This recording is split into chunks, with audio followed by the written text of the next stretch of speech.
Good morning, students. I am Sonila James. Chapter Literature Drama I am going to explain in this video. That is lesson number 11, Villa for Sale. This play is written by Satya Guitry. Now about the author, Satya Guitry, 1885 born and died in 1957, son of a French actor, was born in St. Petersburg, which is accounts for his father's profession. He became a writer of plays and films. Some of his own experiences with people engaged in film production may be reflected in Villa for Sale. This is about the writer. Now, theme of the play. The theme of the play Villa for Sale is a comparison between as to who is better at doing business, American Mrs. L. Smith or French Mr. Gaston. We find that Mrs. L. Smith has a very proud opinion about the Americans and she is critical about the French ways of life. This is the theme of the chapter. Now there are characters are there. There are list of characters have been given in this picture. Maid is there, Juliet, Gaston, Ginny, Mrs. L. Smith. First, I will tell you about Maid. Maid, character sketch of Maid.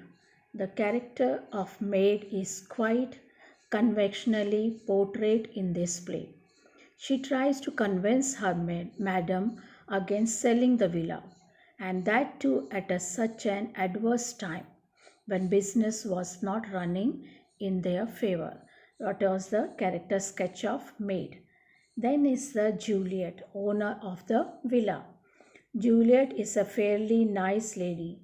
She was a good dealer. She knew how to do business. Gaston. Gaston was an opportunist. He understood the situation very well and took the full advantage of the situation for his own profit. That is, according to his will, he has done the work. Then is Ginny. Jin is an idealistic person. Then comes the Mrs. L. Smith. Mrs. L. Smith was an American woman. She was also busy type of woman, a film star. Now this chapter I made the slides. You can also see in your book and listen to the chapter carefully. Maid. I will read then afterward I will explain the chapter. Maid, won't madam be sorry? Juliet, not at all, mind you. If someone had bought it on very day I placed it for sale, then I might have felt sorry because I would have wondered if I hadn't been a fool all to sell it at all. But the sign was been hanging on the gate for over a month now, and I am beginning to afraid that the day I bought it was when I was the real fool. Juliet, an elderly lady, is owner of the villa, which is not exactly like a spacious, sprawling house of the name suggests. She wants to sell it off and therefore was put up of sale board on the gate. You can see the picture on that it is written that is villa for sale. However, there was hardly been any inquiry for the property. She has left Juliet a bit sad and anxious. The maid wants to comfort her employer by asking if the death of a prospective buyer was causing some worry for her. Juliet does not quite like the suggestion because it seems to kindle a degree of anxiety in her mind. She has come contradictory thoughts in her mind. She tells the maid that if a buyer would have come to buy the house the day after the notice was put and closed the deal by paying the full cost, she would have surmised that the villa was undersold. However, with no buyer coming forward in the last 1 month, Juliet was worried that the property was overpriced and she made an error of judgment by buying it in the first place. Maid, all the same, hung it yourself, madam. Juliet, I know, you see, lady. Okay. Now the explanation of this chapter, this page. The maid, always eager to pamper her mistress' ego, told Juliet that she had held back hanging the board till the night fell and it was all dark.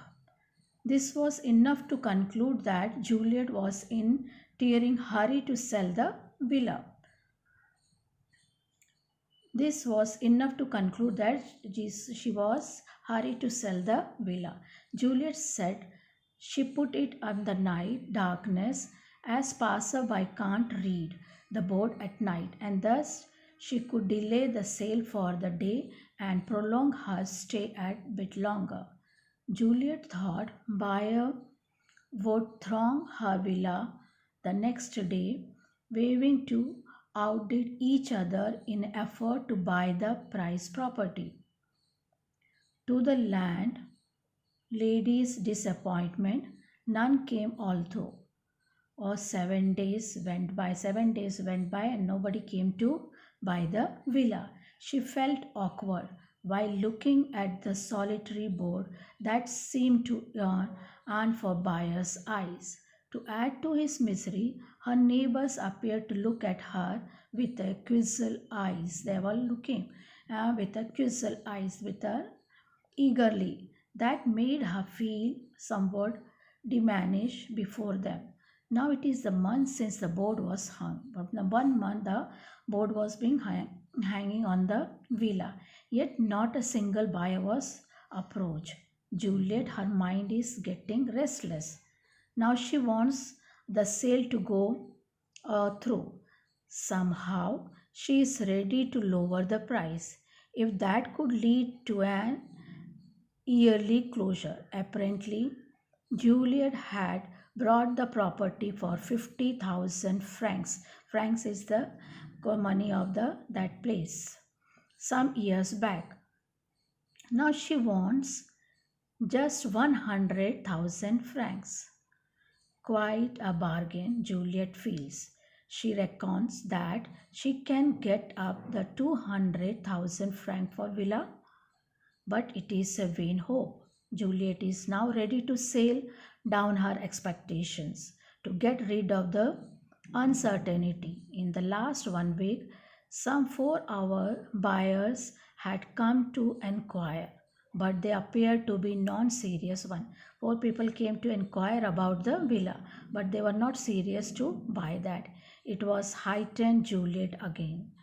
Lost in this thought, she asked the maid about the time a buyer coming through an estate agency is skipped to content.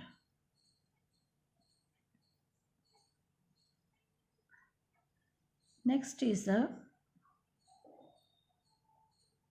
maid between 4 and 5 I, madam. That is, she is telling the time. That is when she is asking at what time they came. And she was saying that is between 4 and 5. Juliet, then we must wait for her. That is, Juliet is saying we must to have to wait for her. Maid, it was a nice little place for you to spend the weekend, madam.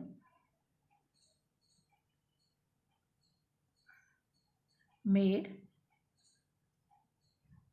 it was a nice place to spend the weekend, madam. Juliet, yes, but times are hard and business is as bad as it can. Madam, maid, It can lies made. In that case, madam, it is good time to sell. Juliet, no, perhaps not, but still, there are moments in life when it is the right time to buy, but it is never the right time to sell. For 15 years, everybody has had money in the same time, and nobody has wanted to sell. Now, nobody has any money to, nobody wants to buy. She was saying nobody is having the money and nobody wants to buy. But still, even so, it would be funny if I couldn't manage to sell a place here, a stone throw from Joinville, the French Hollywood, when I am asking in a paltry 100,000. Now, the explanation of this, the caller will call between 4 and 5. The maid is saying that is the caller will call between 4 and 5. Inform the maid. Juliet has no other way but to wait. The maid wants to keep her mistress amused. She says a word or two in praise of Villa. She is convincing, that is, we have read about the character sketch. She wanted to convince the madam. Juliet smiles wearily and says she was going to throw hard times. The maid persists in an attempt to please her employer. She asks if it was the opportunity and time to sell the villa. Juliet slips into a contemplative mood. She says the buyers are rare because business has no nosedive. Yet she feels the property so close to the Joinville, the Hollywood equivalent of Hollywood, in a pose one. So she would get buyers. After all, she was asking for just 100,000 francs, not a great amount. She was saying she's asking only the 1,000 francs, not the more.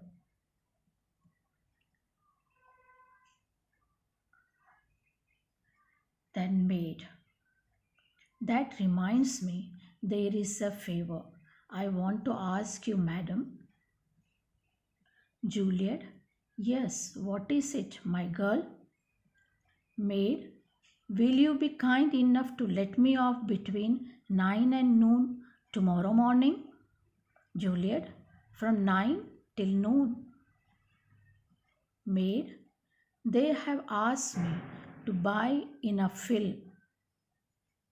They have asked me to play in a film at an Joinville El Studio. That was instead she was saying, I got an opportunity to do the play. Juliet, you are going to act for the cinema? Madam, yes, madam.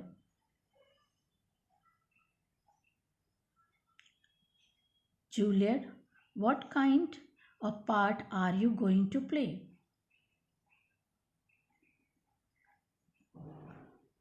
Maid, a maid, madam.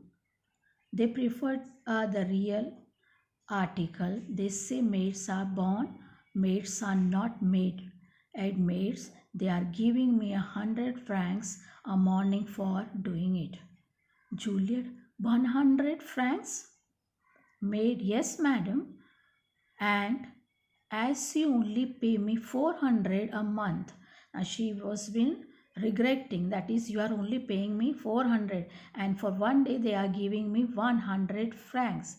I can't very well refuse. Can I, madam? Juliet, 100 francs, it is unbelievable. She was saying, I cannot believe.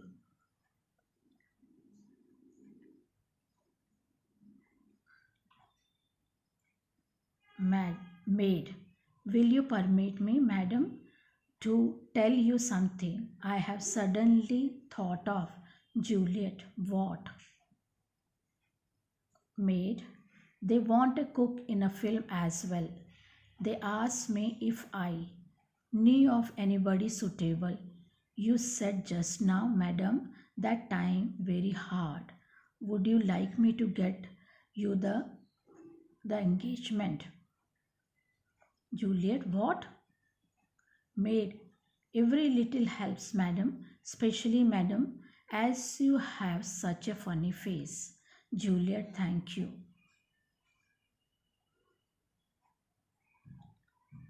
Maid,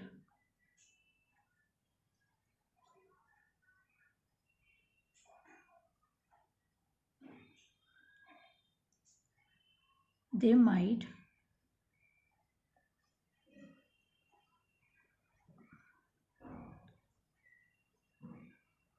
they might take you on the night 8th day, madam. That would mean 800 francs. It is really money for nothing. You would only have to peel potatoes 1 minute and make an omelette the next. Quite easy. I could show you how to do it, madam. Juliet, but how kind of you. Thank you. I am not quite so hard up as that yet. Maid, oh madam, I hope you are not angry with me. Juliet, not in the least. Maid, you see, madam, film acting is rather looked up to round here.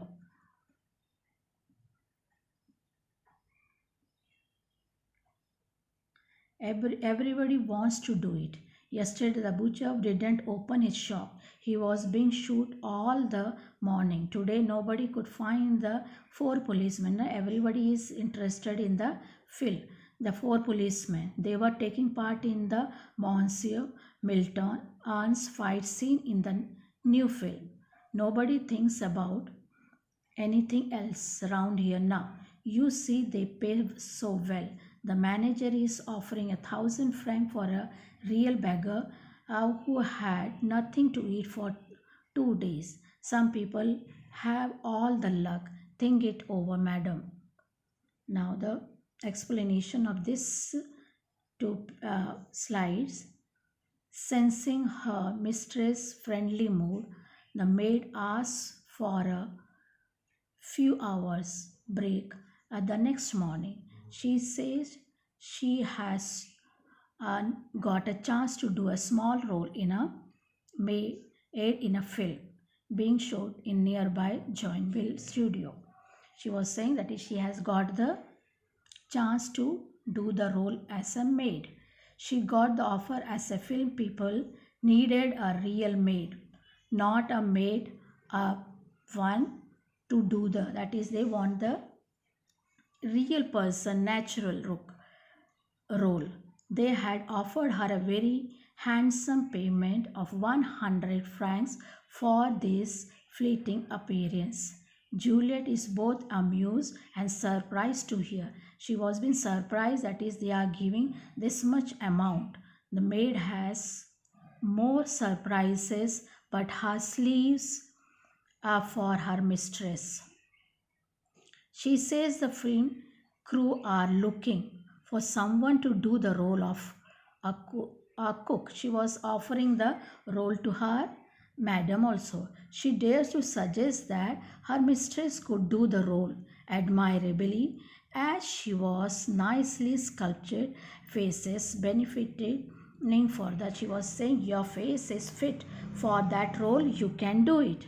The job involves peeling, that is what was the job is there, the job is to peeling the potatoes and making the omelets. She tries to entice Juliet to accept the role, saying the role would last for 8 days. This role will be for 8 days and the work out for the quite a tidy sum. As a final push, the maid says that acting in film is considered glamorous in the town. People in the locality were more than eager to do the roles in the films. She narrated how the butcher kept his shop closed to do the small role uh, uh, he got in the film.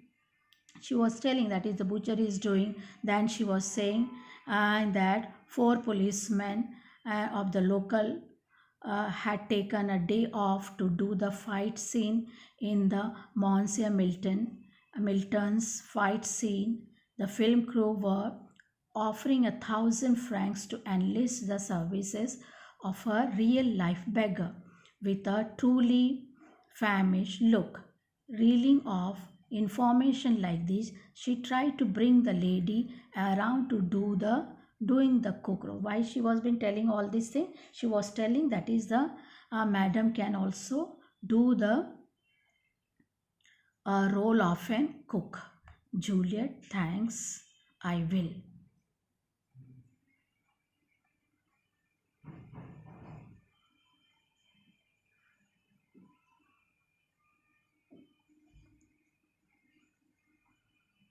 Maid, if you would go and see them with your hair slicked back the way you do when you are dressing.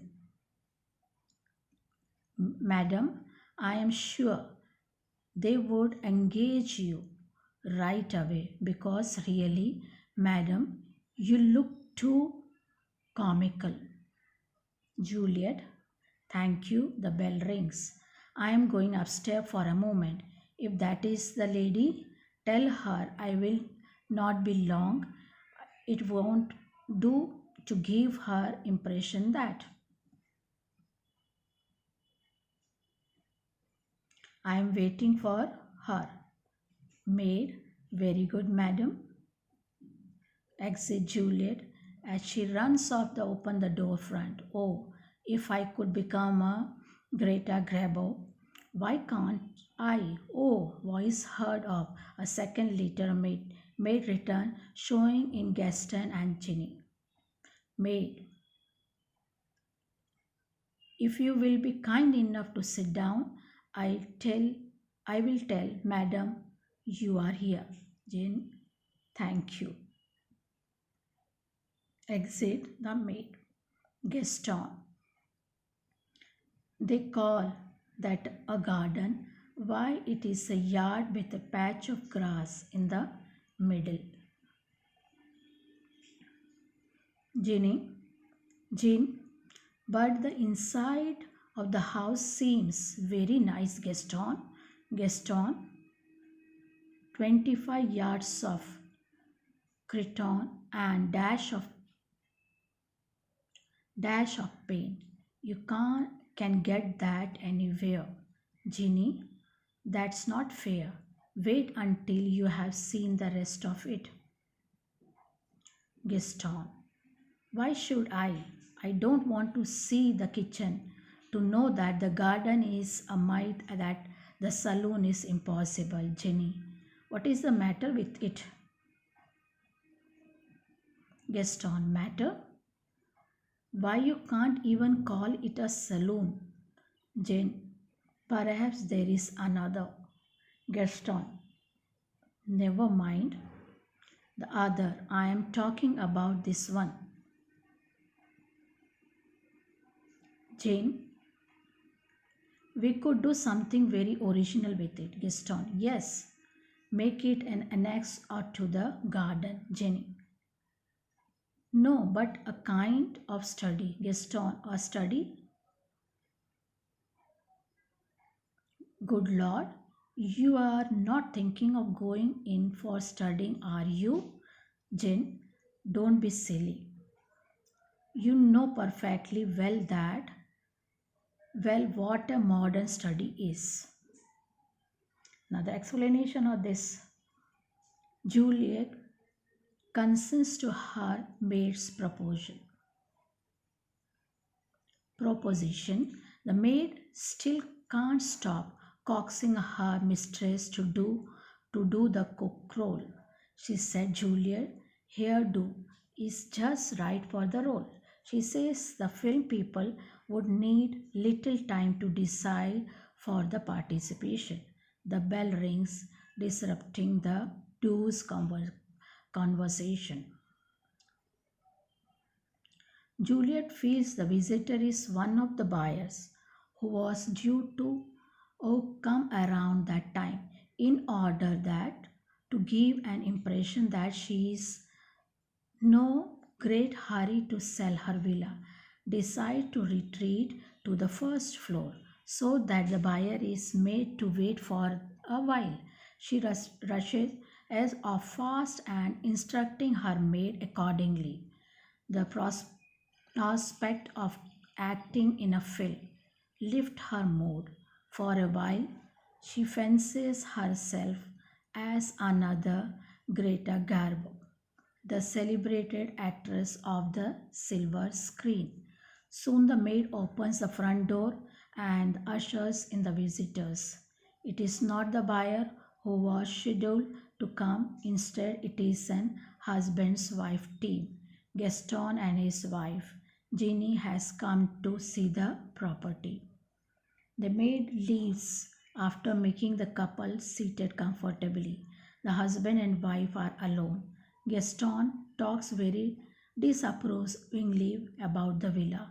Particularly, he refers to the tiny patch of grass at the center of a small vacant area, which has been described as a garden by the seller. Jin has a different view. She argues that the house's interiors are quite upscale. That triggers about the spate of derisive comments from her husband Gaston. He says the property is just ordinary. Jane is not silenced. She pleads with Gaston to hold back his comments till he sees the whole house. Gaston seems to bristle with anger. He continues to pass caustic comments about the property. He says the saloon is too ordinary to call a saloon. Jin says that they could modify it to their needs later. Jin is saying that is they can modify it later only. But Gaston is again and again and commenting. Gaston grumbles that it is fit to be broken down and its space can be merged with the garden. Jen says it could be renovated to a study. Gaston chides his wife for making such a suggestion. An argument is soon to be erupt. Gaston,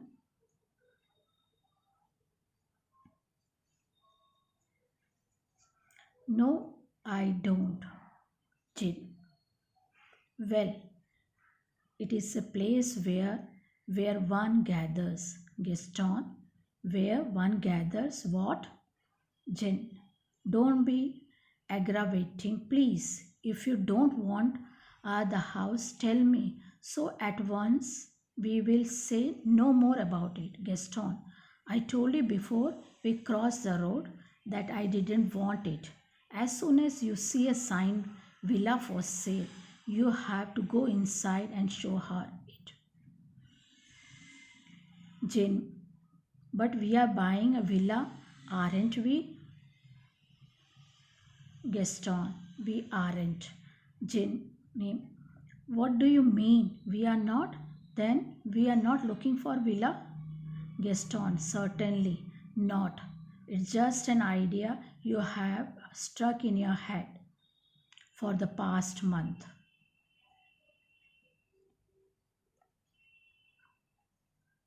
Jeannie, Jean, but we have talked about the nothing else. Gaston, you mean you have talked about nothing else? I have never talked about it. You see, you have talked about it so much that you thought that we are talking. You haven't noticed that I have never joined in conversation. If you say that you are looking for a villa, then that's different, Jenny. Well, at any rate, whether I am looking for it or we are looking for it, the one thing that matters anyway is that I am looking for it. Gaston, it is not for us, it is for our parents. You are simply trying to make me buy a villa so that you can put your father and your mother in it.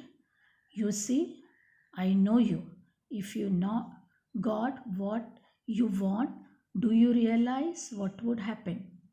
You would spend and the month of August in the villa, but your parents would take possession of it every year from the beginning of April until the end of September. What is more, they would bring in the whole tribe of your sister's children with them.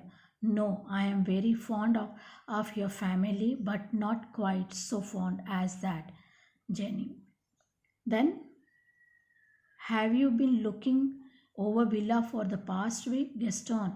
I have not been looking over them. You have, and it bores me. Jane, well, what? Jane, then stop buying, being bored and buy one. That will finish it. We won't talk about it anymore. Gaston, exactly. Jen, as far as that goes, what of it? Suppose I do want to buy a villa for Papa and Mama, what of it? The explanation of these two slides. Gaston and Jenny get into some arguments about the house. Gaston is averse of the idea, whereas his wife is quite open to the idea of buying the property. Gaston finds fault with the everything about the house. On the contrary, Jenny likes it. Jenny is nerves are frayed as her husband tend to bury her the ideas. It seems clear that Jenny saw the villa for sale and walked in to see it. Her husband had opposed that idea from very outset. Gaston accuses Jenny of being fickle in deciding to buy a property. When both had decided the idea only perfectionally, he shoots down the idea almost contemplates. Ginny is hurt and resentful at her husband's aloofness. She reminds him that property will be acquired for their joint use, not for alone. Gaston, sitting in anger at his wife's obstinacy, hits back with some comments that bounds to annoy Jenny more. He says the villa would be occupied by her parents for most part of the year from April to September. The parents could even bring their grandchildren along. In contrast, the two would leave only in August. Jenny, in sore and indignant Ginny is sore and indignant at the way of Gaston's shrug off and suggestion that the decision to buy a house was a joint decision, not a whim of hers.